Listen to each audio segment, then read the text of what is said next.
But first we have a special guest. It's Dr. Rita Arem, Thyroid Solution. Good morning, Doctor. Thank you for joining us once again. Good morning. I'm pleased to be here.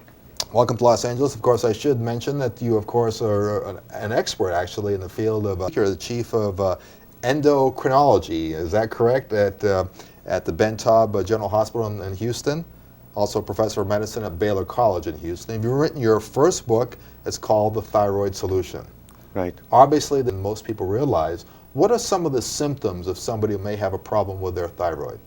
Well, thyroid hormone regulates our metabolism and the functioning of a mix that regulates mood, emotions, appetite, and behavior. So that a thyroid imbalance may lead to a wide range of both physical symptoms and mental symptoms as well. For example, an underactive thyroid may lead to fatigue, tiredness, which has both mental and physical component, weight gain, dry skin, constipation, feeling cold in a warm environment, pains and aches, muscle cramps. Women who are more affected by underactive thyroid than men may have worsening of their PMS, worsening of period, may experience miscarriages and menstrual problems as well. Okay, let me ask you about the expression used to hear in the old days, so to speak, an overactive thyroid, people with too much energy. Is there really such a thing as an overactive? Sure.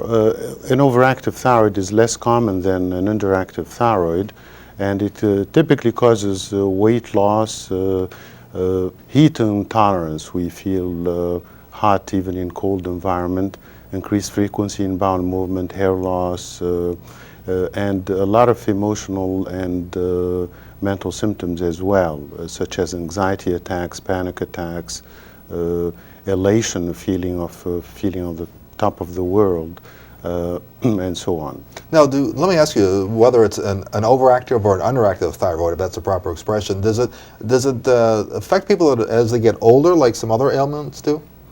Well, underactive thyroid does. In women at around menopause, typically at around 45 or so, frequency of low-grade hypothyroidism, so that about 10 to 12% of postmenopausal women have low-grade hypothyroidism. Okay, and likewise, does it affect more men than women? No, thyroid disease in general is a women's disorder. The overall ratio is about 8 to 1. So what can you do to prevent it? Are there any steps you can take, proper diet, lifestyle changes, that sort of thing? Well, there is a genetic predisposition to autoimmune thyroid conditions, Hashimoto's thyroiditis, which causes the underactive thyroid, and Graves' disease, which causes thyroid. However, the genes is not the only factor. There are other factors that can affect the occurrence of autoimmune thyroid disease, trigger an overactive thyroid.